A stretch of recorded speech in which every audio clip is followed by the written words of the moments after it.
IT বাড়ির পক্ষ থেকে আপনাদের সবাইকে স্বাগত জানাচ্ছি আজকের বাংলা ভিডিও টিউটোরিয়ালে। গত পর্বে আমরা সিএসএস কালার সিস্টেম নিয়ে দেখেছি এবং সে সম্পর্কে কিছু তথ্য জেনেছি। আজকের পর্বে আমরা বেশ কিছু জিনিস জানব। যেমন এই টিউটোরিয়ালের শুরুর দিকে যখন আমরা HTML শিখতেছিলাম তখন কিন্তু আমরা প্যারাগ্রাফের বিভিন্ন স্টাইল দিয়েছিলাম ডিরেক্টলি HTML ব্যবহার করে। যেমন আমরা প্যারাগ্রাফকে বোল্ড করেছিলাম এবং প্যারাগ্রাফের আন্ডারলাইন করা শিখেছিলাম, প্যারাগ্রাফ কাটা শিখেছিলাম, ইটালিক করা শিখেছিলাম। এইখানে আমরা আজকে সেই কাজগুলো আমরা কিভাবে সিএসএস দিয়ে করতে পারি সেগুলো শিখব, কারণ এই কাজগুলো জেনারেলি HTML দিয়ে করা হয় না। এই যাবতীয় কাজগুলো, স্টাইলিংয়ের যাবতীয় কাজগুলো মূলত সিএসএস ব্যবহার করেই করা হয়।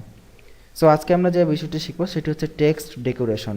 আমাদের টেক্সটকে আমরা কিভাবে ডেকোরেট করতে পারি। তো দেখুন, বরাবরের মতোই আমাদের HTML ফাইল ওপেন আছে এবং CSS ফাইল ওপেন করা আছে এবং HTML এর সাথে CSS লিঙ্ক আপ করানো আছে। এগুলো আপনারা আগেই দেখেছেন। তো এখানে একটি প্যারাগ্রাফ নিয়েছি আমরা এবং প্যারাগ্রাফের জন্য একটি স্টাইল আমরা দিয়ে রেখেছি।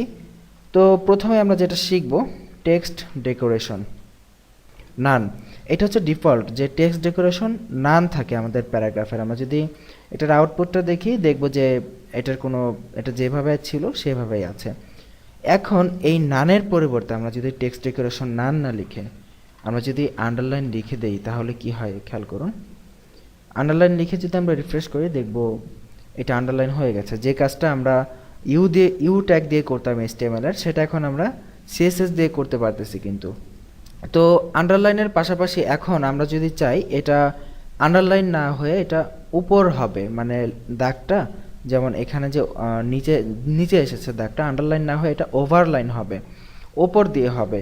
সো এই ক্ষেত্রে আমরা এটা যদি ওভারলাইন লিখে দিই আন্ডারলাইনটা কেটে, তাহলে কি হবে দেখুন, লাইনটা ওপরে চলে যাবে এবং আমরা দ্যাট মিন্স যে প্যারাগ্রাফের ওপর দিয়ে লাইনটা চলে যাবে। এবং আমরা যদি চাই যে প্যারাগ্রাফটা কাটা অবস্থায় থাকবে, যেটা আমরা আগে দেখেছিলাম ডিলেট ট্যাগ ব্যবহার করে বা এস ট্যাগ ব্যবহার করে আমরা দেখেছিলাম। তো এই কাজটা যদি আমরা করতে চাই তাহলে আমাকে যেটা ইউজ করতে হবে এখানে প্রপার্টি লাইন থ্রো। যদি আমরা লাইন থ্রো ইউজ করি text decoration, line through use করলে আমরা দেখব যে প্যারাগ্রাফটা কেটে গেছে। দেখুন প্যারাগ্রাফটা কাটা অবস্থায় আছে। তো এই তিনটা হচ্ছে টেক্সট ডেকোরেশনের কমন বিষয়, যে আমরা যে কোনো প্যারাগ্রাফকে এইভাবে আন্ডারলাইন, তারপর কাটতে পারি, তারপর ওভারলাইন, এই তিনটা বিষয় আমরা এখানে করতে পারি।